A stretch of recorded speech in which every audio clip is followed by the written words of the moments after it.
We had the best time doing the initial breakdown of the body language and behavior in this video, and we decided we'd revisit some of our favorite moments from it.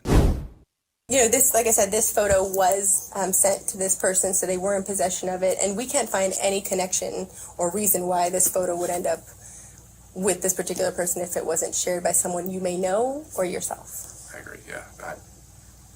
My wife wouldn't have done that, so I don't know why she would share that. So, I don't know, it's a long time ago.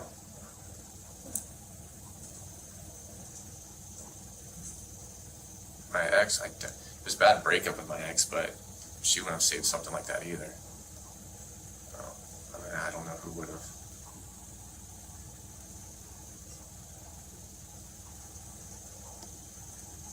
I don't know. 'Cause I mean, I met girls on Tinder and stuff back in the day. And yeah, some save stuff, but I don't know who would save a picture like that. I mean, a nude maybe, yeah, he would save. Not that one.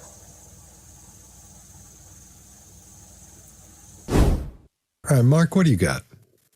Yeah, so it feels to me that it starts to become a bit of a standoff as to who's going to talk and who isn't going to talk. But you can see who's doing all the talking here, though he does go quiet. He does, try and lock down. He does try and gain strong eye contact in order to say, yeah, I'm not going to fill the space.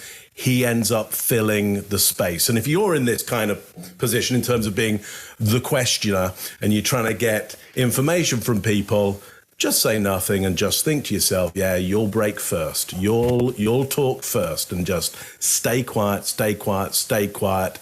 On the whole, they won't be able to stand the silence and they'll start to fill it. So what does he start to fill it with? Well, he's, still got this squirrely bass line going on. His new bass line for me is just a consistent sense of stress and pressure now, I think. He keeps eliciting more, but some of it is undistinguishable to me. I tried to listen really carefully and I can't work out what he's saying, which is a bad thing. That's a really bad thing. If he's not making, it's not even that he's not making sense. I can't work out the words that he's saying to even work out what sense he might be making. I mean, I met girls on Tinder and stuff back in the day. And yeah, some save stuff, but I don't know who would save a picture like that. I mean, a nude maybe, yeah, he would save. Not that one. Here's what I'd make out of all of this. What are we? We're 3 videos in here, and he's already starting to decay. And the decay is being caused by the interviewer here. I agree. The interviewer's doing a great job. It may look to you like, she's there saying nothing. Well, that's the skill. That's the skill because most people will try and fill the space. Most people will go, oh, hang on, it's not answering the question. Think of a better question. Maybe my questions are terrible. Maybe I need to be a better interrogator, a better interviewer. No, you need to be no better. You just need to be way quieter. Greg, what do you got on this one? Yeah, Mark, great cover. I mean, there's a thing in interrogation, sharply in interrogation, called the silent approach, where we sit silently in the room and pay attention to the person. It works wonderfully. The biggest mistake that questioners make is not knowing when to shut up. Number one, hands down. You can tell a senior interrogator from a junior interrogator often by that very mistake. So he's down to barely audible at this point. He's barely spitting words out because he knows he's in a bind. Now he goes back to this photo defense. I don't know, it's a long time ago. Now, here's an interesting piece. Every person I've ever interrogated already has a defense in mind when they show up. They all do. I've never met one that doesn't. And his is starting to come up. It's who would have done that? This is a long time ago. That's his defense. I don't know where the picture came from. It was a long time ago. I didn't do it. I didn't talk to anybody recently. He's going to keep playing that, and she knows it. So she allows him that silence so that he has to fill in some gaps. She gives him room. So you can hear it, and then as she goes into this, you see him shifting. When he talks about a bad breakup with an ex, there's a pronounced shift in all of his body language. And he does a hard emotional eye accessing down to his right, a lot more than normal, and swivels. And then he purses his lips as he says, I don't know who would have. Disapproval. We always want to look at that because now this is outside of deviation. But 2 other things come up that are outside of deviation. The only time I see him in the entire video raise a single finger is when he says Tinder. So, I mean, I met girls on Tinder and stuff back in the day. That picture could have come from Tinder. It probably did. And he sent it to somebody inappropriate at a later date. And then he raises his hand when he says, who? I don't know who. And he raises his hand. Who would save a picture like that? A nude, maybe, yeah, he would save. Not that one. We're going to see that a few times in here. Now, here's the thing I'm going to tell you. While body language is about seeing a deviation in pattern, interrogation is about finding patterns and exploiting those patterns, taking them apart until you know there is either significance or there is no significance. She's doing an artful job here because she's pushing him, letting him do his thing, letting him talk. Chase, what do you got? Yep. Let's talk about this defense strategy revelation or whatever you want to call it. He's saying it's a long time ago. A long time ago. Which I think could be one of two things here. Either A, this was very recent. He's directing attention away from that fact. So I can just push your focus away from anything recent. Or two, you'll see some suspects that they view it as the passing of time as a cleansing agent for both him in terms of memory and his innocence, like the guilt starts going away. And I think we're stuck in the first option here. I think something happened very recently. And when he says, I don't know who would have done that, I don't know who would have. Innocent people won't be trying to assist like this. They'll be making denials. Why is trying to find who sent this my job? You might hear that from an innocent person. I don't give a shit who sent it. It wasn't me. It wasn't on my phone. I'm not sitting here trying, well, maybe it's my roommate in college or something. You won't hear that. But when he says, who would save a picture like that? I don't know who would save a picture like that. A nude, maybe, yeah, he would save. Not that one. He's saying it's not a nude. Why would it be valuable to anyone? So I think there's some psychology being revealed here about how he views media in general. And here's one more question to layer onto your skills here. I talk a lot about asking yourself what is being concealed in some of these things, what's being hidden in the story. But this time, pay attention to what's being left out. A desire to find out who did it. Who was it sent to? What did they say? All questions that we would ask, or any person who didn't do this would ask. What's being left out? Scott, what do you got? Bank of America recently announced a data breach, and here's what's really disturbing about that. They didn't tell anybody about it for months. And on average, it takes a company about 277 days to report a breach. And your personal data could have been exposed months ago, and you're just now hearing about it. This isn't even the first breach the Bank of America has had this year. And last year, Citigroup and JP Morgan Chase both announced breaches. And your bank could be breached right now, and it could be months before you find out about it. Do you want to give a criminal a 9-month head start? No. That's why it's really important to be talking about today's sponsor, Aura. Aura alerts me if they find my phone number, email, or social security number on the dark web. And they're going to let me know fast if anybody tries to use that information to access my credit or bank accounts. And they give me up to $5 million in identity theft insurance if the worst case scenario happens. They also provide a bunch of other features that keep you safe online, all inside one app. And you can go to aura.com/TBP for a 2-week free trial.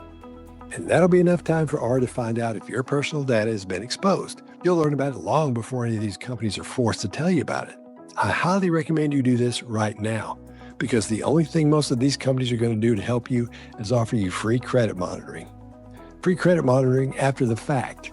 And that's like installing security cameras after your house has been robbed. Look, I get it. There are so many data breaches, your social security number might as well be written on a bathroom wall. But if you haven't been a victim to fraud yet, then why are you still rolling the dice? If it's because protecting yourself feels overwhelming, let Aura do all the hard work for you. I'm not leaving myself and my family vulnerable to these data breaches. And if you don't want to either, you can go to aura.com/TBP and try it for 2 weeks for free. I'll put that link in the description below. All right. I agree with you guys that the interviewer at this point, she's keeping her voice high and kind of, not playful, but it's not the regular. She got the bad cop coming in a few minutes, but she's playing that good old nice, I'm open, let's talk, and everything sounds really like there's nothing wrong. That's great. She's doing a great job with that. But we see with him, we see lip licking right out of the gate on this one. And he's got a lot going on up in his head. That's why we're seeing that push and pull from being relaxed and being all stressed. He's pretty still at first, but then he begins that swaying back and forth. as he answers. So that's becoming more predominant in his behavior so far. Then he hits fading facts again when he's talking about his wife and his past relationships and his ex-girlfriend and why she wouldn't have saved a photo like that, even though they had a bad breakup. So he knows she probably did. But the interview is adding what I call these bricks to her wall of logic. So hopefully she'll be able to take all these things, build a little wall that he's not going to be able to jump over and work his way out of. And I think she's doing a fantastic job of that at this point. All right. We good? Yeah. All right. Oh, that's very nice. This, like I said, this photo was sent to this person, so they were in possession of it, and we can't find any connection or reason why this photo would end up with this particular person if it wasn't shared by someone you may know or yourself. I agree, yeah. My wife wouldn't have done that, so I don't know why she would share that. So, I don't know, it's a long time ago.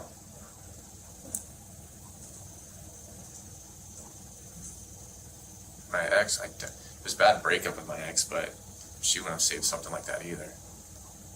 So, I don't know who would have.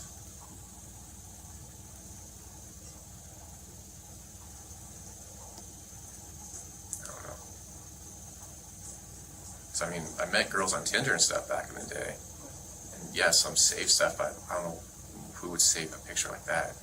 A nude, maybe, yeah, it would save. Not that one.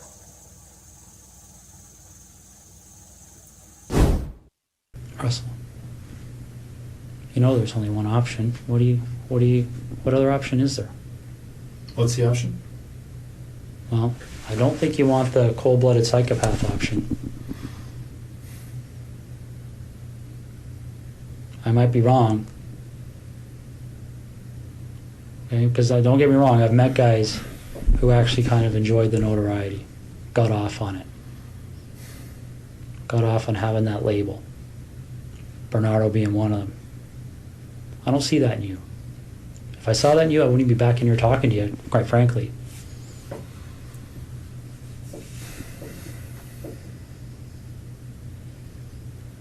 But maybe I'm wrong. Maybe you got me fooled. I don't know.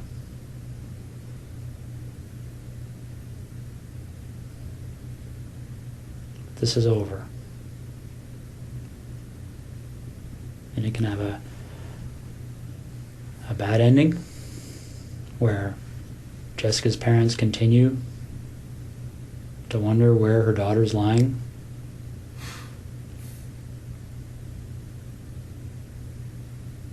And I don't know. Obviously there's a huge search still underway, and it'll continue. It'll continue until her body's found. That might even happen tonight for all I know. Once that happens, then I don't know what other cards you would have to play.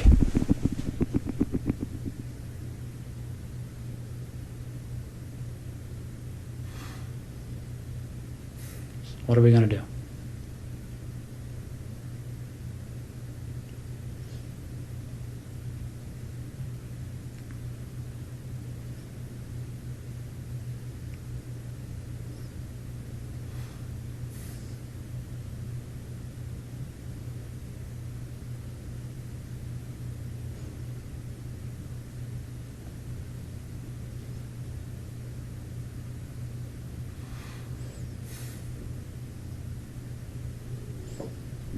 Russell, what are we going to do?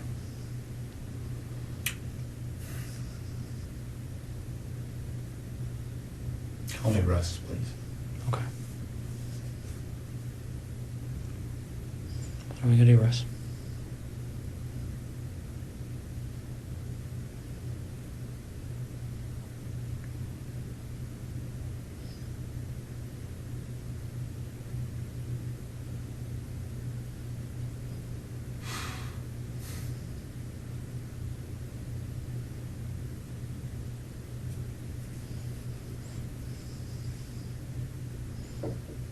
Is Jessica somewhere we can find her easily? Like, is this something where I can make a call and tell somebody to go to a location and they're going to find her, or is this something where we have to go and take a walk? All right, Greg, you go first. Sure. This is my favorite ever pre-confession bite. Let's talk about both of them individually, because I want to celebrate this investigator in his own sentence. But in the beginning, this guy's asking for an out. You can't miss it. He starts the pre-confession thing. He's dropping his chin. He's trying to get away from this. He's looking away. Listen to his respiration.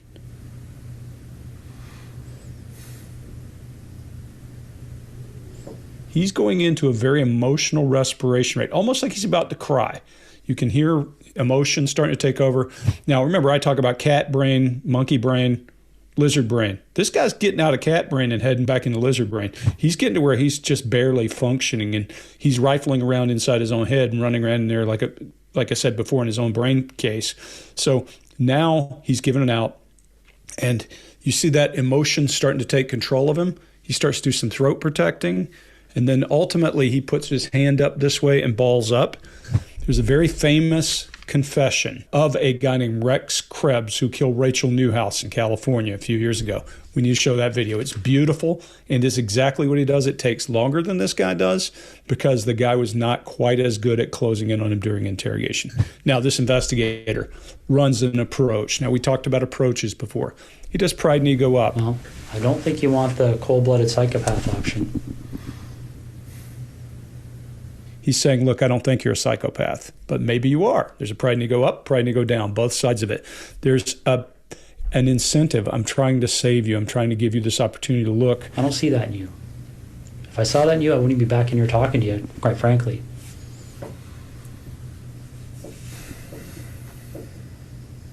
And then he does a fear up by saying, look, maybe you're like this other guy that I interrogated who's a scumbag. Maybe you're not a good person. Maybe I'm wrong. Maybe you got me fooled. I don't know. Then he lowers his voice and goes into that futility piece. Russ, what are we going to do? And it just quietly sneaks into this guy's operating system. And then he does a presumptive question. Is Jessica somewhere we can find her easily? Game over. Beautiful end to a fantastically orchestrated interrogation. We need this guy on the show. Chase, What do you get? This is a technique from a few interrogation manuals, depending on where you look, but you're offering an out, but it's not defined, to see if they're willing to grab it. So I'm just going to hang something out, see if they want to grab it or not. Typically, innocent people won't want to grab that. They'll want to leave the room. And I want you to keep in mind as you're watching this, none of us that are sitting here are immune to interrogation. None of us. There's no, we don't get some secret vaccine that makes us immune.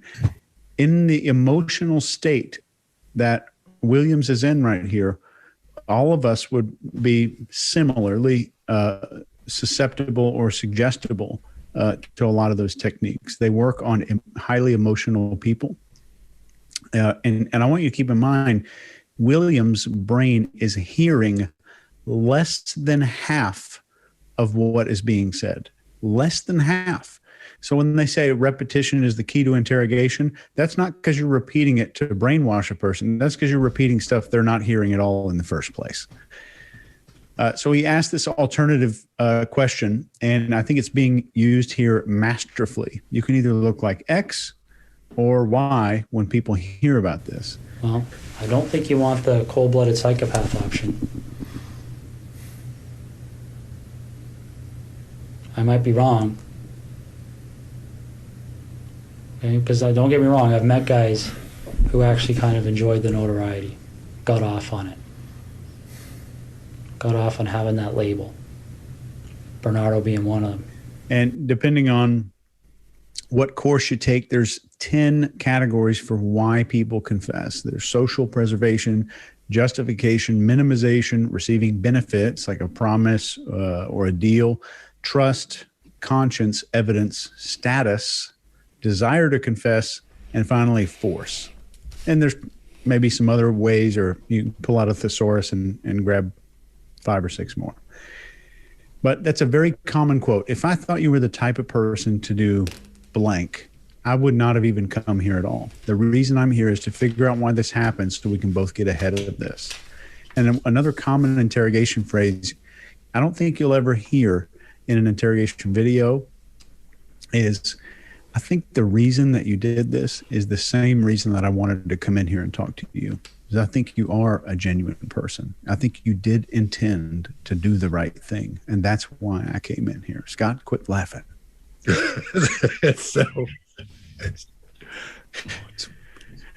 So I like it where he's saying we're all going to run out of cards to play. Then I don't know what other cards you would have to play. When he says we're going to run out of cards to play, what are we going to do? What are we going to do? Instantaneously, he gets, call me Russ. Okay. Matt's pins down. Yeah, when he says that, I almost did this. Just Yeah. He's done. That was it. Call me Russ, please. If you watch this video, the final thing I'll say here, watch right after he says, call me Russ, watch the interrogator's body language and the suspect's body language. They instantaneously synchronize and the confession begins. guys, I always say all of this stuff works because of Maslow's hierarchy of needs. And what you do, an effective interrogator bonds tightly and creates a new normal. So this person is now trying to create esteem with the person who's interrogating him. And this was masterful. Yeah. Okay. Well, this is a part where that long silence, it was 26 seconds after he ends there. And he's just sitting there looking at all that stuff and thinking, and he doesn't say a word, doesn't say anything. At this point, I know we're all going, it's like, that's the long football run at that point. We're all going, yeah, go. Because he knows he's got to keep it zipped. And so he does right then, and the pressure builds on Williams, and it builds and builds and builds. And you can feel it in there and you can see it on. that's the exciting part about it. And so I'll talk about part of his body language stuff as well. He's sitting way back in that chair. And then he comes as he's gripping himself. This is the highest his arms have been at this point. This is the highest they've been. And he's, again, like Greg said, it's that boa constrictor thing where he's squeezing himself and it's getting hard to breathe, but he's really, really still. At this point, that's when, if you'll take a look at their body language as well, this is where the boxing in comes to an end, because Smith has him boxed in. He's got him boxed in from talking to him. He's got him boxed in from physically being there with him. This is the closest they've been the whole time. And this is usually where, if he hadn't gotten it there, what he would have done was reached over and touched him on the leg and said, hey, man, listen, we all make mistakes. He would have gone down that road. He's close enough to reach out and touch him. That's the key right there. Touch him on the leg or touch him on the arm, depending on the relationship you've got going at that point. But this is like a classic confrontational pose. And then when he does say, it's over, like that. This is over. And you go, was that too soon at that point? Duck number 2, right? Yeah, exactly. Like, whoops. And he's like, and that's why he keeps talking. And it can have a bad ending where Jessica's parents continue to wonder where her daughter's lying. His voice, this is the only time his voice changed. It's not a whole lot, Smith's voice, but it starts that lilting a little bit of like, hey, man, it goes down a little bit lower. The tone goes lower. It's not as loud. It's a little bit softer. And he starts saying, hey, man, that's that. When he gets into that, what are we going to do? That's when that silence starts, because he's just going, okay, what are you going to do? And that's when we see Smith running down the field, and we're hollering for him, because that's when the decision is going to be made. Am I giving up or not? Am I going to give up or not? So that's when he's bobbing and weaving through there, and we see him doing this, but we're all hollering for him. Mark, what do you got? Yeah, lovely. So remember right at the start, I was saying about there's this power play going on, and just think about Williams as he walked in. Cast your mind back to that character who walked in, and now who have we got? And how quickly that happened. I think we're at like 3.5 hours here, maybe. Maybe a little bit more, maybe a little bit less. But in terms of the interview here, the interrogation, it's about 3.5 hours down the line. And we talked about, okay, this the DC here is going to build this idea of futility. Well, he builds it to the point where he can be totally overt.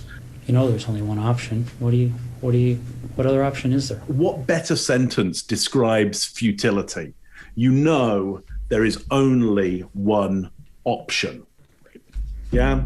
And then, but he's not finished, because he's got a nice little card up his sleeve there where he plays Bernardo. So for anybody who doesn't know, Bernardo is a legendary serial killer in Canada, actually just from up the road in Scarborough, not far off Trenton, okay? And he, you know, the DS here kind of assigns some kind of knowledge to Bernardo. Everybody knows Bernardo, but he kind of ascribes some kind of connection with him as well. So there is that moment of, hey, if you want to join, if we want to join together and be like a Bernardo, we can do that, because like I've done a Bernardo before. So if you want to go down Bernardo, I'm good. Let's do that. If you want to go down another route of not being that character, hey, I'm good for that as well. I'm with you all the way. But ultimately he goes, but regardless of where it's going, this is over. Now, again, just hits the futility there. Again, we get a lot of sighs from Williams, a lot of suspended breathing as well.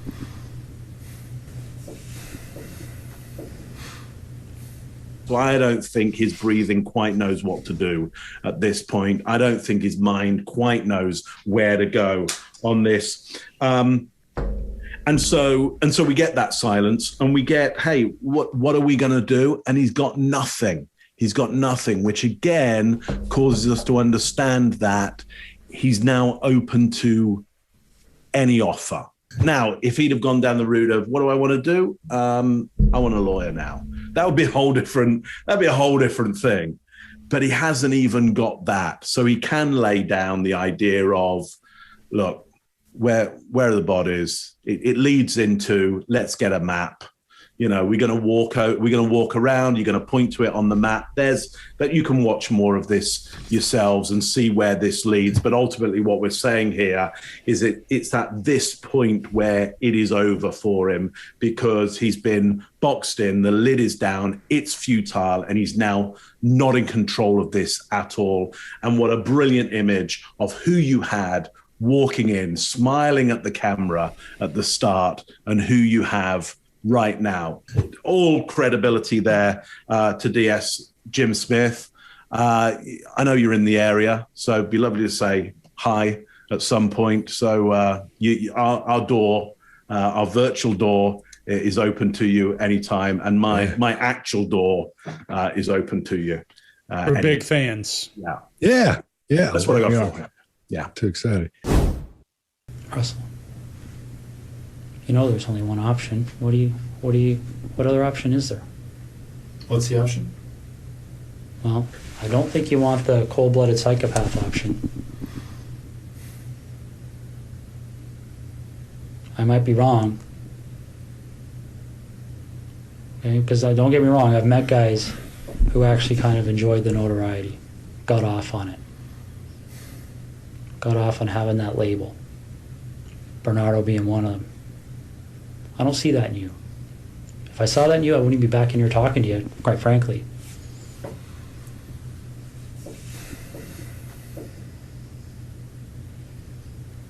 But maybe I'm wrong. Maybe you got me fooled. I don't know.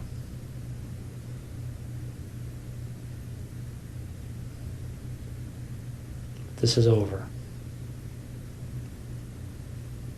And it can have a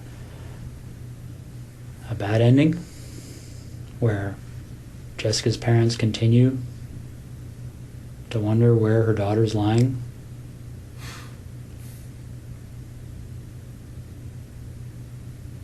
And I don't know. I mean, obviously, there's a huge search still underway, and it'll continue. It'll continue until her body's found.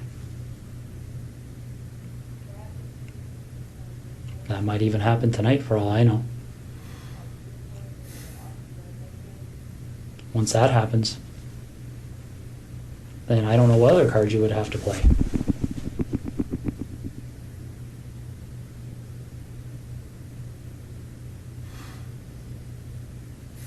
What are we going to do?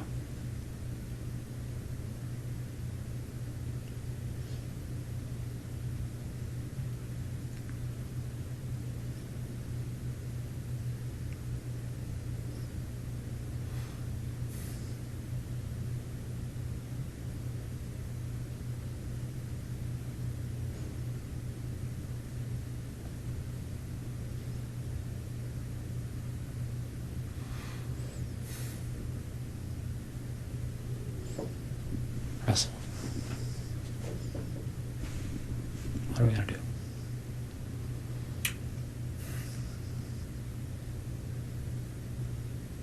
Call me Russ, please. Okay. What are we going to do, Russ?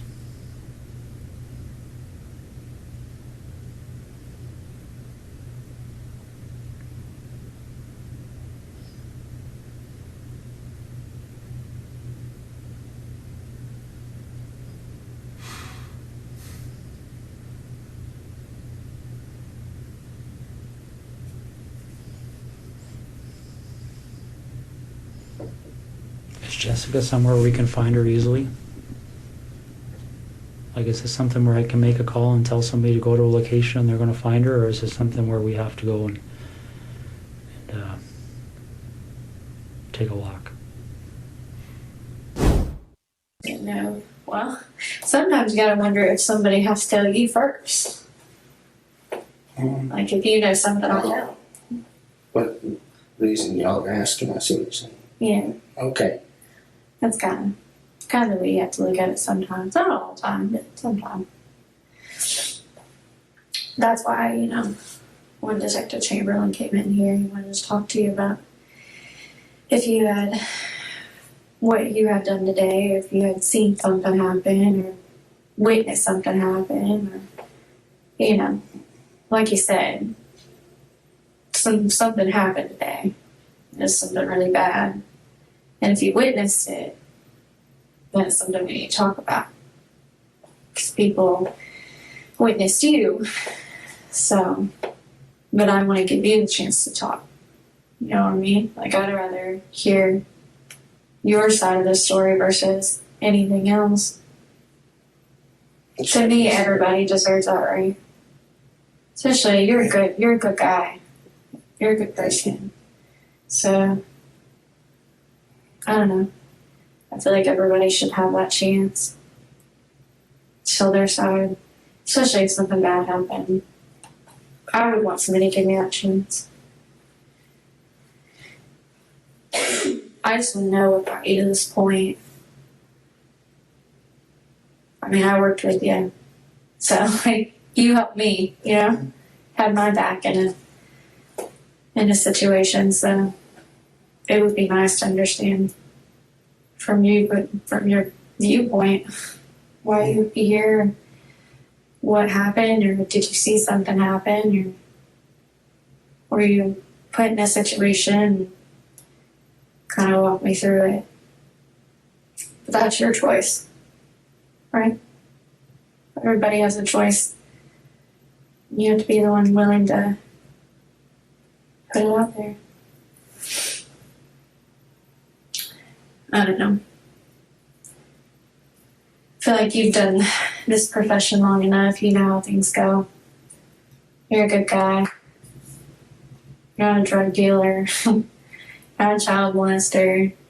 You're not, anything like what you dealt with, what I've dealt with. But I think today you've dealt with a bad situation. I just want to know what happened.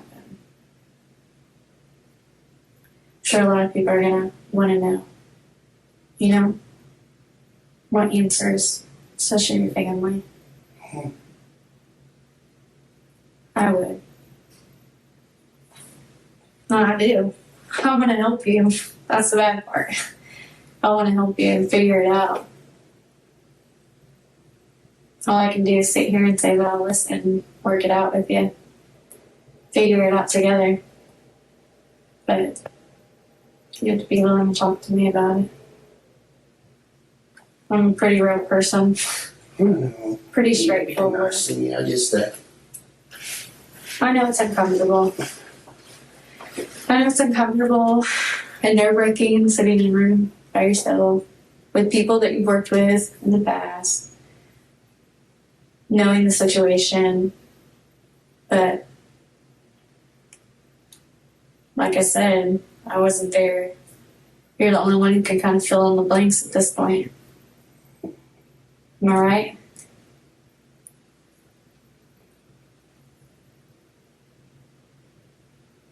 You don't have to talk to me, but I'm willing to listen. All right, Greg, what do you got?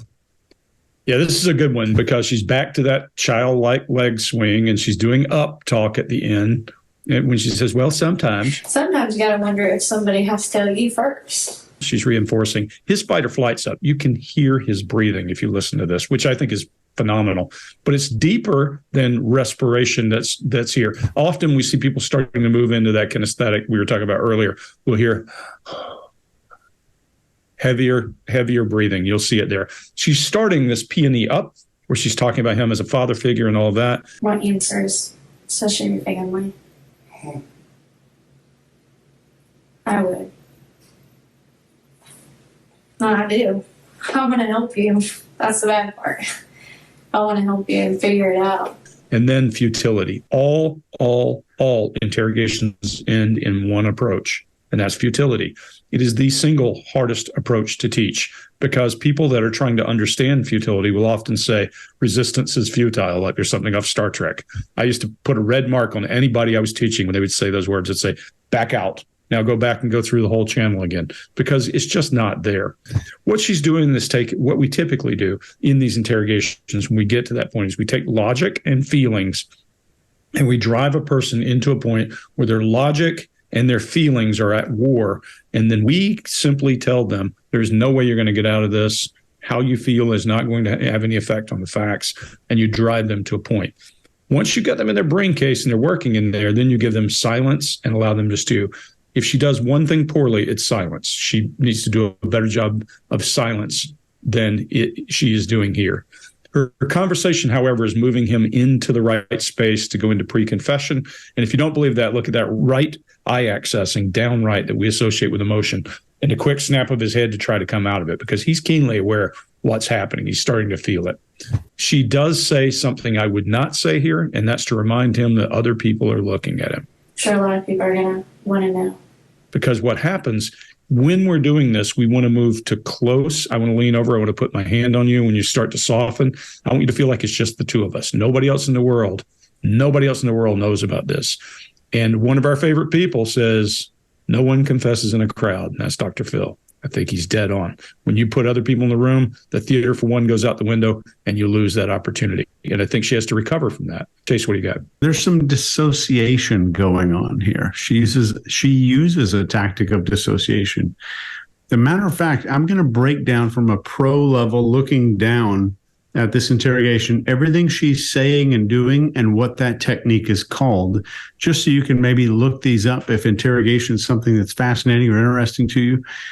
Let's go through a couple of phrases that she uses. You had seen something happen or witnessed something happen. This is projection. Because people witnessed you. This is potentially a mind virus method because she did not specifically say what was witnessed. I'd rather hear your side of the story versus anything else. This is appeal to ego and appeal to self. You're a good guy. This is socialization of the issue. Especially if something bad happened. That's minimization. Or you put in a situation. This is projection and rationalization. You're not a drug dealer. This is appeal to ego and character. This is also minimizing of the offense based on who committed the offense. I know it's uncomfortable. This is an appeal to empathy, verbal pacing. I'm willing to listen. This is an appeal to stress and anxiety. Whoever this woman is, Nakona, I'd love to hire you, and I actually mean that. So get a hold of me, get a hold of us, however you can. I think all of us would like to have you on the show either way. I'd like to have you on my team. So that's all I got. Scott, what do you got? All right. This is where she gives him a chance to say he knows what's happened, but only saw it from a distance. If you had what you have done today, if you had seen something happen or witnessed something happen. And he doesn't take that. He doesn't do that. It's a great question. It's a fantastic technique to get someone to admit they were at least at the crime scene or are aware of it. And he knows he can't do that because he's already said earlier he's wanting to know what happened. And so this would in some way connect him to the crime scene, which is what she's trying to do there, which is a great move. And then she tells him people saw him at the crime scene. People witnessed you.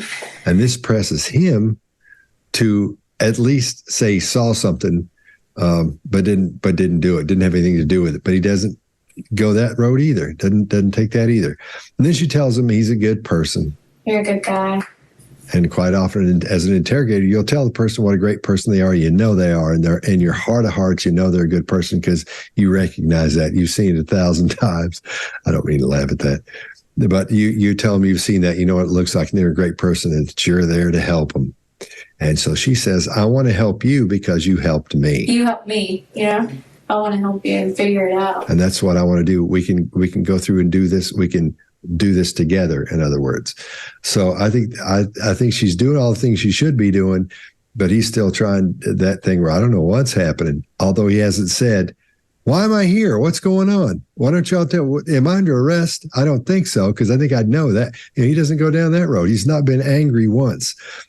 No matter what's going on, if you're brought in, and one of the tactics you use when you're talking to, let's say, at a bank, or at some company, and there's a bunch of people there, and there's some money missing, or something's missing, or something's not right, and you talk to all these people, you separate them all, you talk to them one at a time, like on a Saturday or Sunday where there's a game going on. So they're going to be mad when they get there, and they're going to want to tell on the person they think did it. You talk to them, and as you're talking to them, they'll be mad. They'll tell you they're mad. And if they don't tell you there, you say, "You look a little upset to me." And they'll be, "Yeah, I'm upset because I'm down here. I have to talk about this. Now, I didn't have anything to do." And so it doesn't mean that person is innocent, doesn't mean they're guilty, but it puts you a couple of bricks in the pile of this person may not have done it. It's also going to be easier for you to get them to tell you who they think did it, because a lot of times, the people who work there will have a pretty good idea who did whatever it was that was wrong, depending on the company and what kind of company it is, if it's a bank or if it's some big business place. But so I think that's a great tactic for that kind of thing. Mark, what do you got?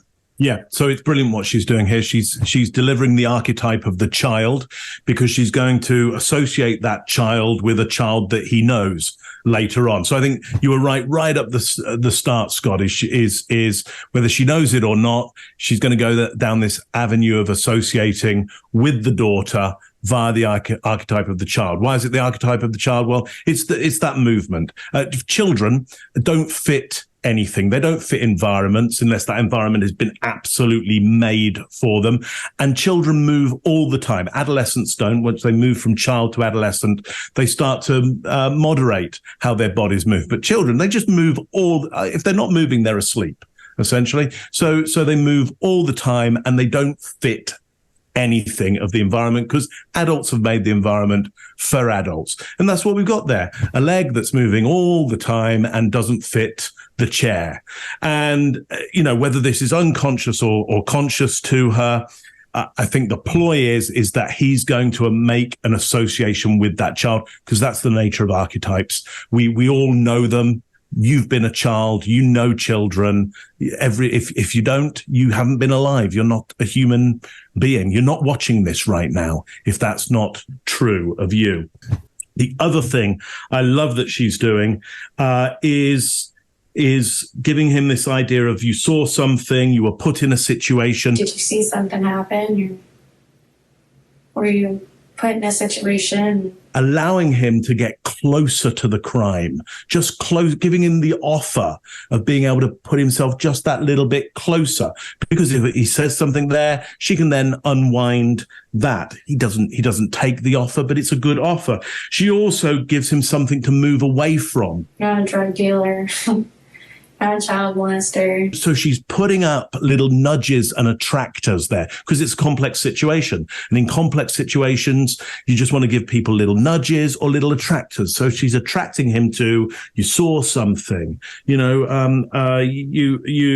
were put in a situation, little attractor for him to creep closer to the crime, and some nudges away. You don't want to be seen as a child molester. You don't want to be seen by this. So why don't you mark yourself out as something else than that? I think it's quite masterful what's going on there. I like you, Chase, like everybody here, I'd love to speak to her to see what her thought process is. Well, sometimes you gotta wonder if somebody has to tell you first. Like if you know something I don't. What reason y'all are asking, I see what you're saying. Yeah. Okay. That's kind of the way you have to look at it sometimes. Not all the time, but sometimes. That's why, when Detective Chamberlain came in here, he wanted to talk to you about if you had, what you had done today, if you had seen something happen or witnessed something happen, or, like you said, something happened today. It's something really bad. And if you witnessed it, then it's something we need to talk about. Because people witnessed you. So, but I want to give you the chance to talk. You know what I mean? Like, I'd rather hear your side of the story versus anything else. To me, everybody deserves that, right? Especially, you're a good guy. You're a good person. So, I don't know. I feel like everybody should have that chance to show their side, especially if something bad happened. I would want somebody to give me that chance. I just want to know what brought you to this point. I mean, I worked with you. So, you helped me, had my back in a situation. So, it would be nice to understand from you, but from your viewpoint, why you would be here, what happened, or did you see something happen, or were you put in a situation, kind of walk me through it. But that's your choice, right? Everybody has a choice. You have to be the one willing to put it out there. I don't know. I feel like you've done this profession long enough. You know how things go. You're a good guy. You're not a drug dealer. Not a child molester. You're not, anything like what you dealt with, what I've dealt with. But I think today you've dealt with a bad situation. I just want to know what happened. I'm sure a lot of people are going to want to know.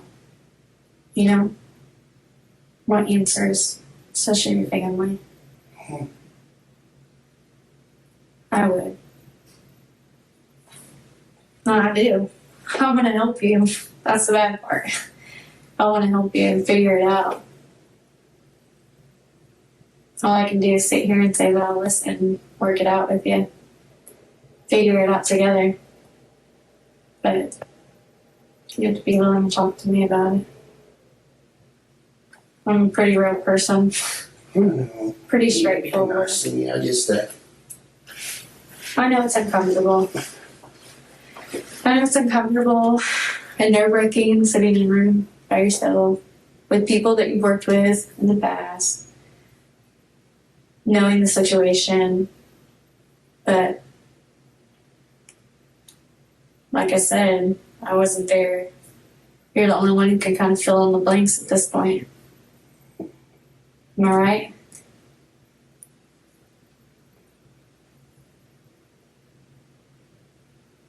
You don't have to talk to me, but I'm willing to listen. And it could have been just at that moment.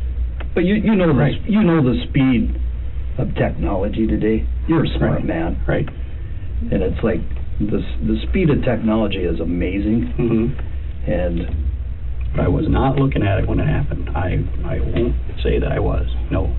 I set it down, and I went to hit the, I shut the radio off, and I looked at the speedometer.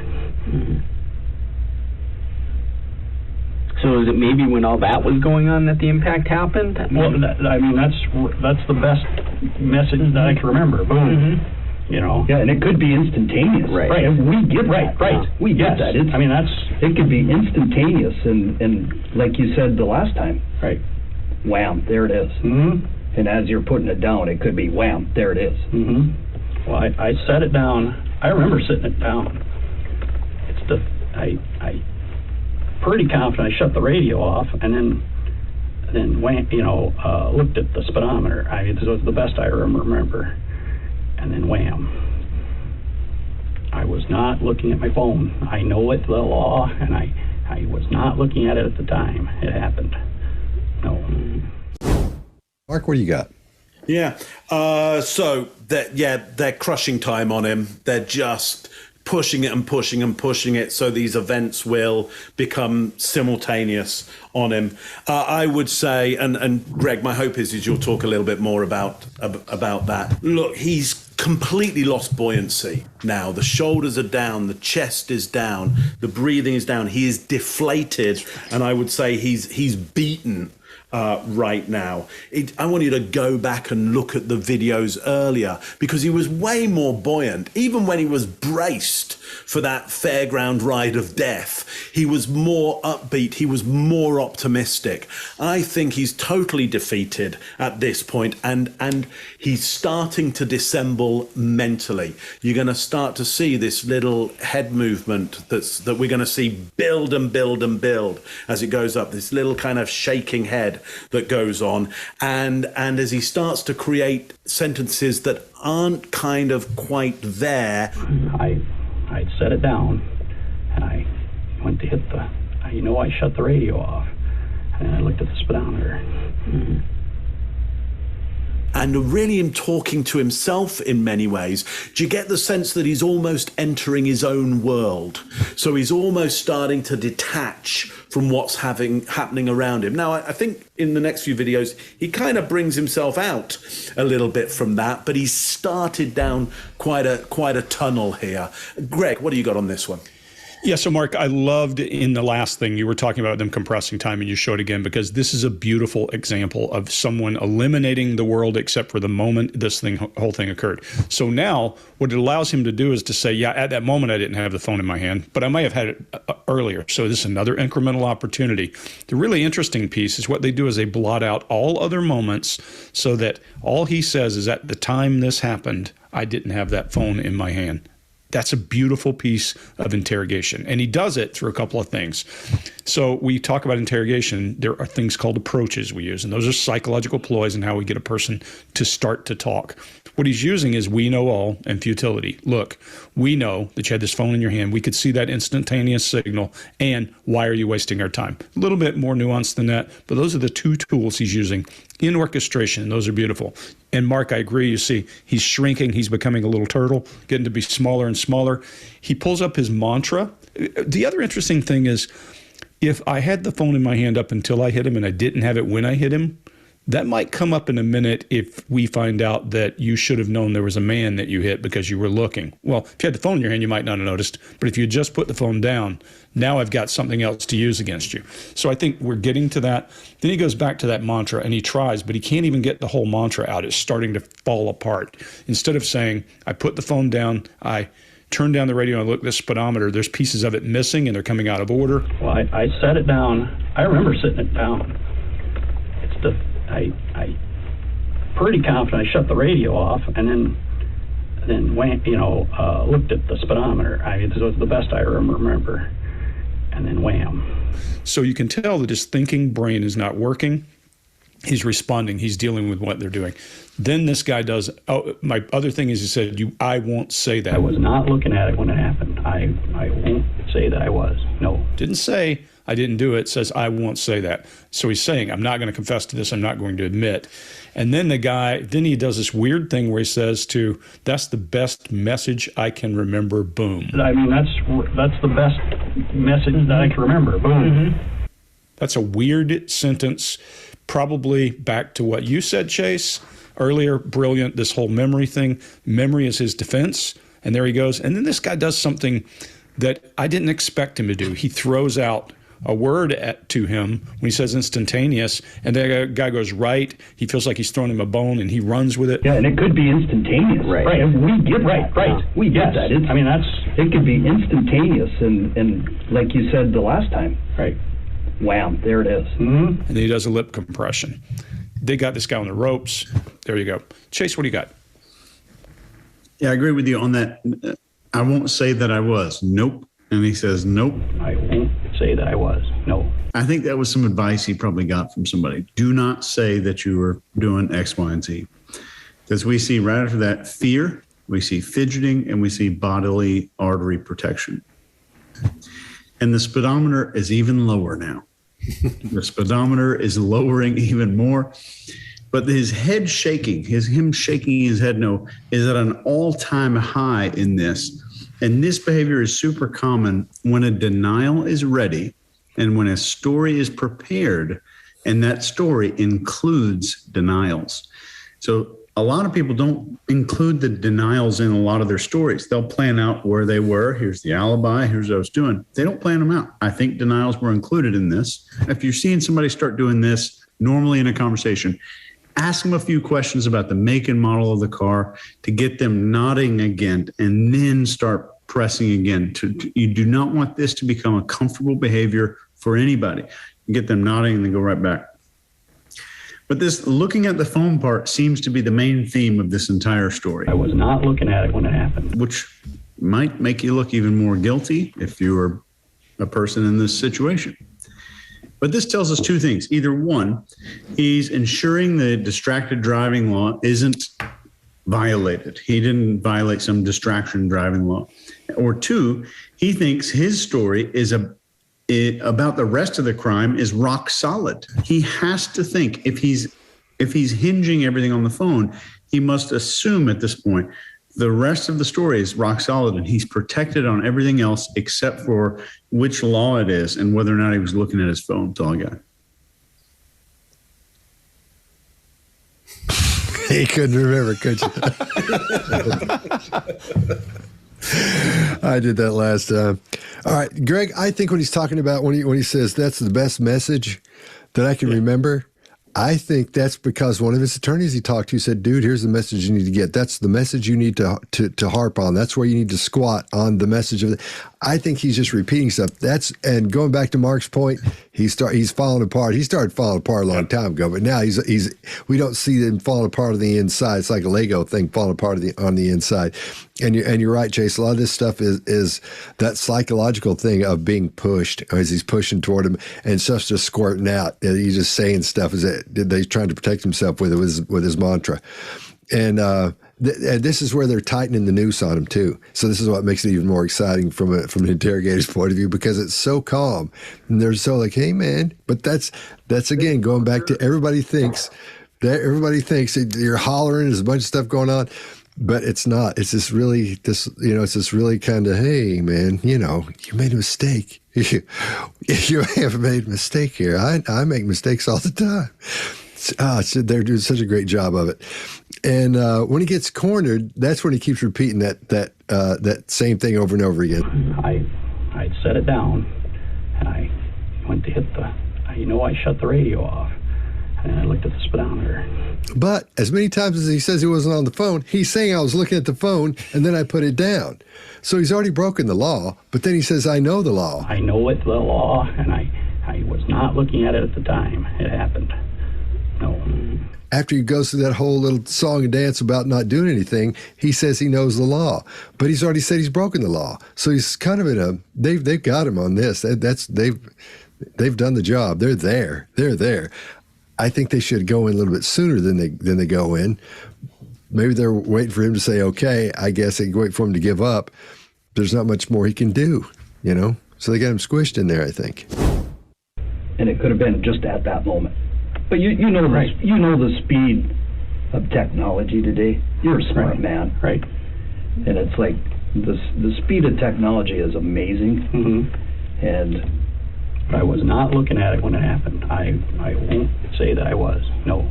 I set it down, and I went to hit the, I shut the radio off, and I looked at the speedometer. Mm-hmm.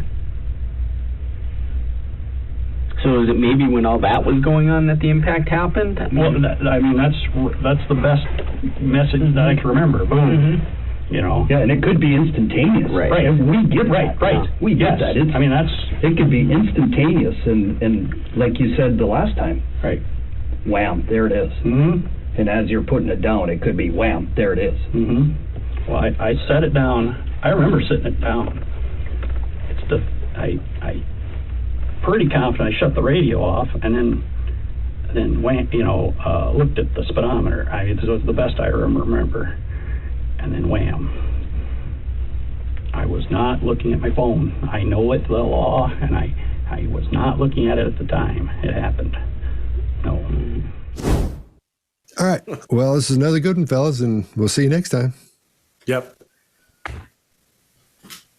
All right. I thought it was good, you guys. That's great. Yeah, me too. Good. Right.